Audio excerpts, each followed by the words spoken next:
Hello students, আশা করি সকলে ভালো আছো, সুস্থ আছো, লেখাপড়াও ভালো চলছে।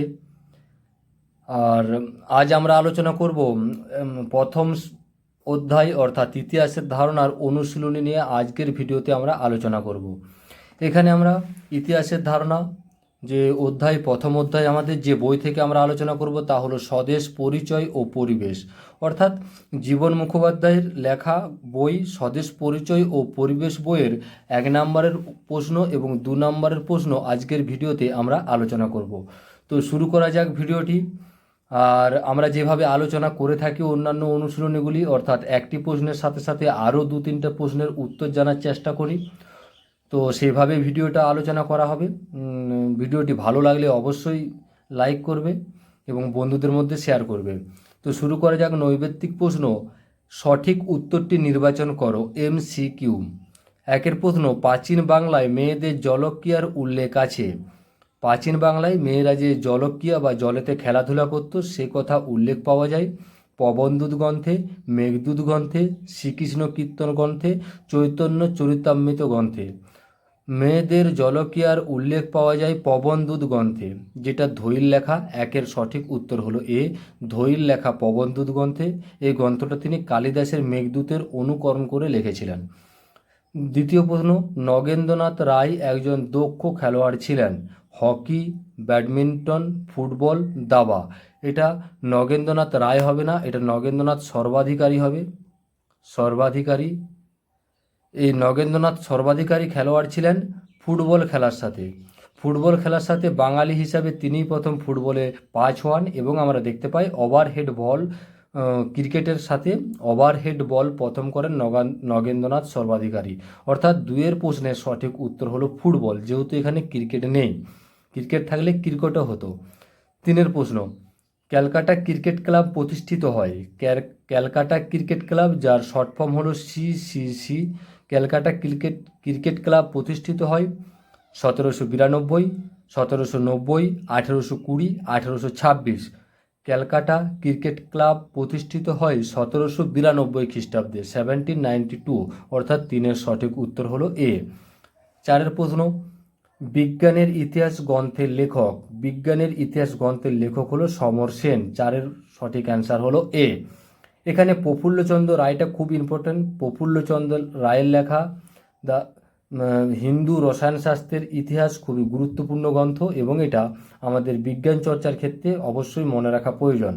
5 প্রশ্ন, সুরেন্দ্রনাথ বন্দ্যোপাধ্যায়ের আত্মজীবনীর নাম হলো কি? বা সুরেন্দ্রনাথ বন্দ্যোপাধ্যায়ের লেখা আত্মজীবনী বা নিজের সম্পর্কে লেখা গ্রন্থের নাম কি? Jibansmriti, memories of my life and times, a nation in making, 70 বৎসর। 5 দাগের সঠিক উত্তর হলো C, a nation in making বা একটি জাতির আত্মগঠনের ইতিহাস। 6 প্রশ্ন, বিপিনচন্দ্র পালের আত্মজীবনীর নাম। বিপিনচন্দ্র পালের লেখা আত্মজীবনীর নাম কি? জীবনস্মৃতি, 70 বৎসর, জীবনের ঝরাপাতা, ইন্ডিয়ান স্ট্রাগল। বিপিনচন্দ্র পালের আত্মজীবনীর নাম হলো 70 বৎসর। 70 বৎসর, যেটা একটা অসম্পূর্ণ আত্মজীবনী, এটি বিপিনচন্দ্র পালের লেখা আত্মজীবনী। এরপরে আমরা দেখব শূন্যস্থান পূরণ। শূন্যস্থান পূরণের মধ্যে রয়েছে প্রথম প্রশ্ন, শিবনাথ শাস্ত্রীর আত্মজীবনীর নাম। শিবনাথ শাস্ত্রীর আত্মজীবনীর নাম হলো আত্মচরিত। আত্মচরিত। 2 প্রশ্ন, বিপিনচন্দ্র পাল জন্মগ্রহণ করেন ড্যাশ সালে। বিপিনচন্দ্র পাল জন্মগ্রহণ করেছিল 1858 সালে, যে বছর সোমপ্রকাশ পত্রিকা প্রকাশিত হয় 1858 সালের তিনি জন্মগ্রহণ করেন। 3 প্রশ্ন, স্বদেশিকতার সভাপতি ছিলেন। স্বদেশিকতার সভার সভাপতি ছিলেন কে? রাজনারায়ণ বসু। রাজনারায়ণ বসু স্বদেশিকতার সভাপতি ছিলেন এবং হিন্দু মেলার সভাপতি ছিলেন নবগোপাল মিত্র। এই কথাগুলো আমরা জানতে পারি জীবনস্মৃতি থেকে, যেটা রবীন্দ্রনাথ ঠাকুরের লেখা। 5 প্রশ্ন, সরলা দেবী চৌধুরী রানীর পিতার নাম কি?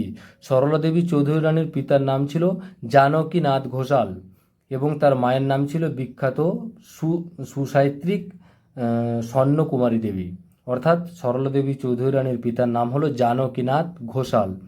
5 প্রশ্ন, সোমপ্রকাশ প্রকাশিত হয় ড্যাশ সালে। সোমপ্রকাশ প্রকাশিত হয় 1858 সালে। 1858 বিপিনচন্দ্র পালের জন্ম এবং সোমপ্রকাশ পত্রিকা প্রকাশিত হয়। এরপরে আমাদের স্তম্ভ দেওয়া রয়েছে, স্তম্ভটা একবার ভালোভাবে মিলিয়ে নিই। স্তম্ভের মধ্যে রয়েছে একদিকে মল্লযুদ্ধ, Sarada Ranjan Ray, rangers club, Panini, Olympia theatre, পিচের রাস্তা, বাষ্পীয় পথ, জিগুরাত।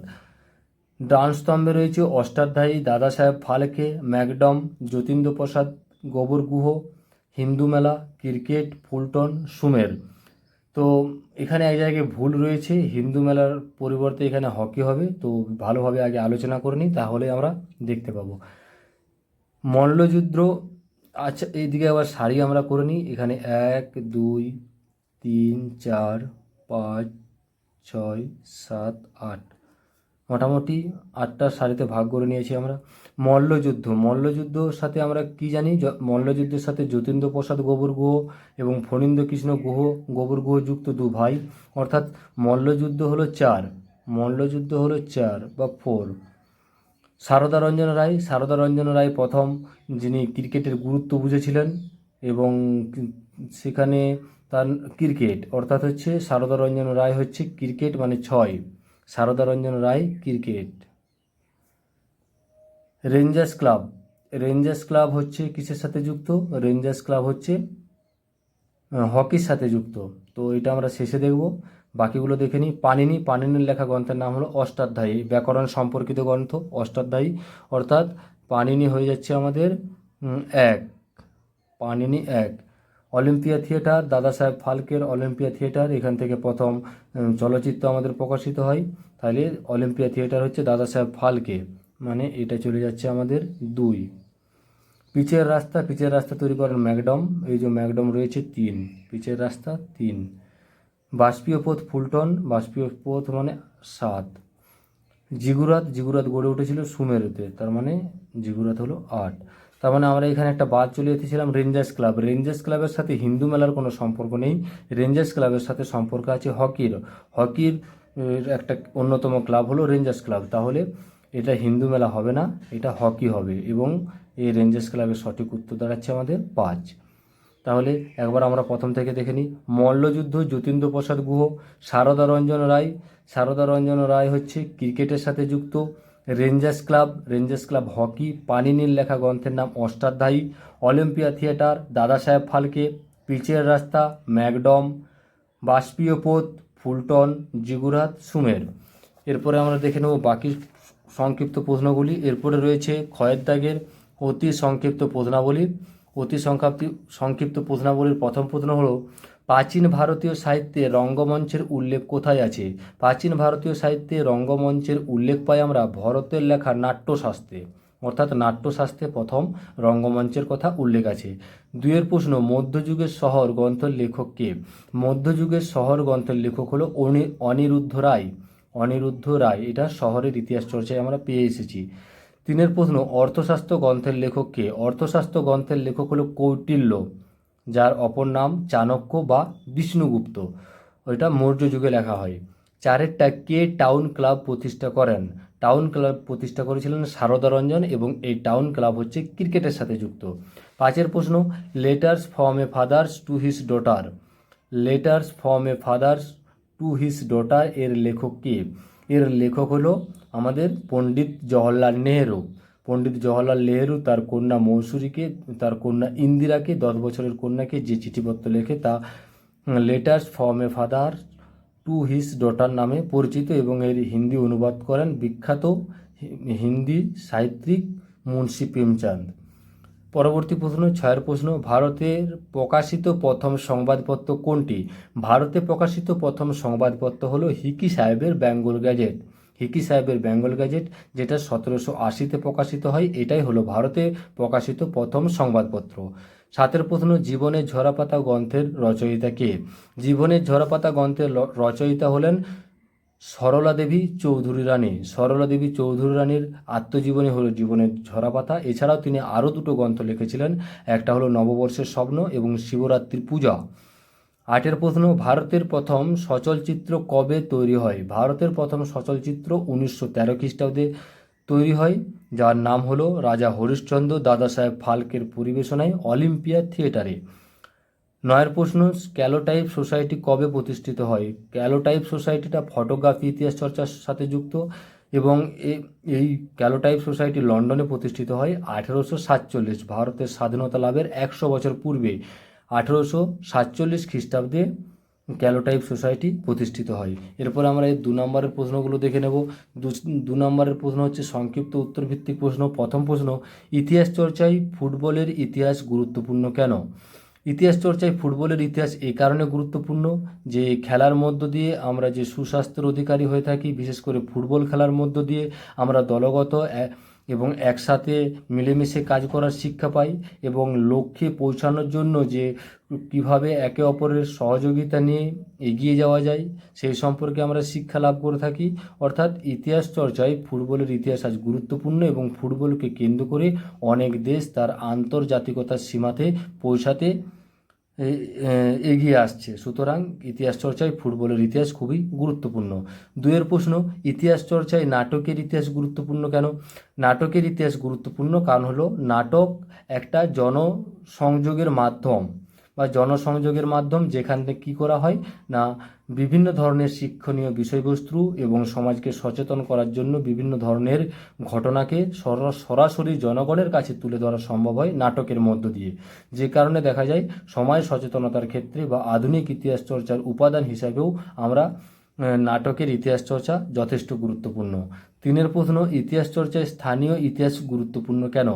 ইতিহাস চর্চায় স্থানীয় ইতিহাস গুরুত্বপূর্ণ তার কারণ স্থানীয় ইতিহাসকে কেন্দ্র করে বা start history at your door, local ইতিহাস বা তোমার বাড়ি থেকে যে ইতিহাসের সূত্রপাত, সেখানে আমরা দেখতে পাই অনেক বীরগাথা, অনেক শহীদের আমরা কথা জানতে পারি যেগুলো কেবলমাত্র স্থানীয় অঞ্চলের মধ্যে সীমাবদ্ধ, এবং আমরা দেখতে পাই যে স্থানীয় ইতিহাস কিভাবে ধীরে ধীরে আন্তর্জাতিকতা লাভ করে, অর্থাৎ নিজের পারিপার্শ্বিক এলাকা সম্পর্কে ভালোভাবে জানতে এবং বুঝতে স্থানীয় ইতিহাস চর্চা আমাদের বিশেষভাবে সাহায্য করে। 4 প্রশ্ন, আধুনিক যুগের ইতিহাসের উপাদানগুলি কী কী? আধুনিক যুগের ইতিহাসের উপাদান হলো সব কিছুই, অর্থাৎ বর্তমান দিনে যা সব কিছু প্রচলিত রয়েছে সব কিছুই আধুনিক ভারতের ইতিহাস চর্চার উপাদান। এখানে আমরা বলতে পারি আত্মজীবনী, স্মৃতিকথা, বিভিন্ন ধরনের সংবাদপত্র, সাময়িকপত্র, তাছাড়াও আত্মজীবনী, বিভিন্ন ধরনের সরকারি নথিপত্র, গোয়েন্দা, পুলিশ রিপোর্ট, এমনকি আমাদের দৈনন্দিন যে বাজারের ফর্দ সেটাও পর্যন্ত আধুনিক ইতিহাস চর্চার গুরুত্বপূর্ণ উপাদান, কারণ সেখান থেকে আমরা কোনো এক সময়ের অর্থনৈতিক অবস্থাও জানতে পারি। 5 প্রশ্ন, সোমপ্রকাশ কী ধরনের রাজনৈতিক লেখা প্রকাশিত হতো? সোমপ্রকাশ পত্রিকা 1858 খ্রিস্টাব্দে, যেটা দ্বারকানাথ বিদ্যাভূষণ প্রকাশ করেন বিদ্যাসাগর মহাশয়ের সহযোগিতায়। এটা একটা রাজনৈতিক পত্রিকার মতো ছিল এবং এখানে বিভিন্ন ধরনের রাজনৈতিক লেখালেখি প্রকাশিত হতো। তার মধ্যে অন্যতম আমরা হিসাবে চিহ্নিত করতে পারি যে হিন্দু মুসলিম সম্পর্ক, কোম্পানির মূল লক্ষ্য কী, অর্থাৎ হিন্দু মুসলিম সম্পর্ক, কোম্পানির মূল লক্ষ্য, এবং আমরা দেখতে পাই যে ভারতবর্ষের আরও অন্যান্য বিভিন্ন ধরনের রাজনৈতিক সমস্যা নিয়ে বিভিন্ন ধরনের আইন, অস্ত্র আইন, তাছাড়াও সংবাদপত্র নিয়ন্ত্রণ আইন, বিভিন্ন ধরনের রাজনৈতিক ঘটনাবলী সোমপ্রকাশ পত্রিকায় প্রকাশিত হতো। এরপরে আসবো আমরা 6 প্রশ্ন। 6 প্রশ্ন রয়েছে, ইতিহাসের উপাদান হিসাবে গোয়েন্দা ও পুলিশের সীমাবদ্ধতা কী? ইতিহাসের উপাদান হিসাবে গোয়েন্দা এবং পুলিশ রিপোর্টের সীমাবদ্ধতা, অর্থাৎ সরকারি প্রতিবেদনের সীমাবদ্ধতা এটাই, প্রথমত যে অনেক সময় কি হয়, সঠিক ইতিহাস রচিত হয় না, অনেক বিকৃত ইতিহাসকে তুলে ধরা হয়, অনেক সময় সরকারি আমলাদের চাপ বা অসৎ উপায়ের ফলে দেখতে পাই যে এখানে বিভিন্ন ধরনের বিকৃত ইতিহাস উঠে আসে, যে কারণে ইতিহাস রচয়িতাকার তাকে যথেষ্ট সাবধানতা অবলম্বন করতে হয় বা অন্যান্য উপাদানের সাথে তার সামঞ্জস্যতা দেখে নিতে হয়। এছাড়া আমরা বলতে পারি যে গোয়েন্দা এবং পুলিশ রিপোর্ট যেহেতু সরকারি প্রতিবেদন, সেখানে সরকারি বিভিন্ন ধরনের খবরাখবর উঠে আসে এবং যেখানে আপামর জনগণের কথা বিশেষভাবে থাকে না, এটাও একটা সীমাবদ্ধতার মধ্যে পড়ে। 7 প্রশ্ন, ইতিহাসের উপাদান হিসাবে রবীন্দ্রনাথের জীবনস্মৃতি গুরুত্বপূর্ণ কেন? ইতিহাসের উপাদান হিসাবে রবীন্দ্রনাথের জীবনস্মৃতি বিশেষভাবে গুরুত্বপূর্ণ, তার কারণ রবীন্দ্রনাথ নিজেই একজন উল্লেখযোগ্য ব্যক্তি ছিলেন এবং আমরা দেখতে পাই যে জীবনস্মৃতি থেকে আমরা সেই সময়ের অনেক ইতিহাস জানতে পারি। ঠাকুর পরিবারের ইতিহাস যদি আমরা ছেড়েও দিই তাহলে আমরা দেখতে পাই যে স্বদেশিকতার সভা, তারপর হচ্ছে হিন্দু মেলা সম্পর্কে আরও বিভিন্ন ধরনের ঘটনাবলী সেই সম্পর্কে আমরা জানতে সাহায্য করে জীবনস্মৃতি। 8 প্রশ্ন, জীবনের ঝরাপাতা থেকে ঠাকুর বাড়ির কী ছবি পাওয়া যায়? জীবনের ঝরাপাতা, যার লেখক হলেন সরলা দেবী চৌধুরানী, সেখান থেকে আমরা ঠাকুর পরিবারের অনেক ছবি আমরা দেখতে পাই। যেমন জানতে পারি যে জীবনের দেবী সরলা দেবী চৌধুরী রানীর পিতা জানকীনাথ ঘোষাল, তিনি ঠাকুর পরিবারের যে চিরাচরিত নিয়ম সেই নিয়ম ভেঙে তিনি বিবাহ করেননি এবং তিনি ঘর জামাইও ছিলেন না। এছাড়াও আমরা দেখেছিলাম যে সরলা দেবী চৌধুরী রানীর জন্ম হয়েছিল তার মামার বাড়িতে এবং সেখানে মায়ের সাথে সন্তানের সম্পর্কটা অন্যরকম ছিল। জন্ম থেকেই তারা দাইমার কাছে মানুষ হয়। অর্থাৎ এই সম্পর্কিত ঠাকুর পরিবারের বিভিন্ন ঘটনাবলী আমরা জানতে পারি জীবনের ঝরাপাতা থেকে। তো আজকের ভিডিওটি এই পর্যন্তই ছিল। আশা করি ভিডিওটি ভালো লাগবে। যদি ভালো লেগে থাকে তাহলে অবশ্যই লাইক করবে। আর ভিডিওটি এই পর্যন্তই শেষ। আমি এর বাইরে একটু বলতে চাই যে তোমরা লাইক করবে বা কমেন্ট করবে, কোনো রেসপন্স আমি পাচ্ছি না, যে কারণে বোঝা যাচ্ছে না যে কিভাবে পড়ালে আরও বেশি সুবিধা হবে। তো তোমরা তোমাদের রেসপন্স করবে। আর ভালো থাকবে, সুস্থ থাকবে। ধন্যবাদ।